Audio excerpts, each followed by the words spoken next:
What's up guys, it's time to look beyond the Huawei family. So Huawei has been facing a lot of issues recently. They can't have Google services in their devices, which is already a big loss. And now, Richard Yu, the CEO of Huawei, has talked about the new Mate 40 series at China's Information Technology Summit 2020.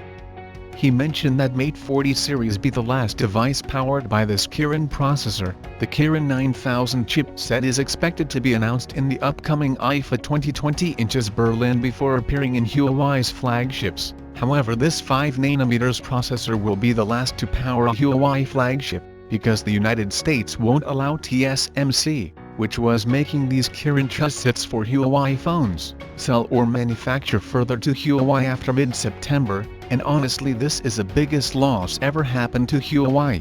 This is much worse than losing access to Google services, because Huawei's global customers are already reducing due to not having Google services. But honestly, it was not a big deal inside of China, where they were already living a Google-free life. However, this chipset issue could change that. This could hurt Huawei badly inside China, which is a market where the company has become increasingly popular, because they are losing their most important and unique selling point, which is their fast Kirin processors. Also, people usually buy Huawei phones due to their excellent photography power, and if you don't know, the large part of their camera algorithms depends on their current processors, which delivers crispy looking photos. In any future, Huawei phones powered by any other chipset could fall well below the high photography standards everyone expects from Huawei.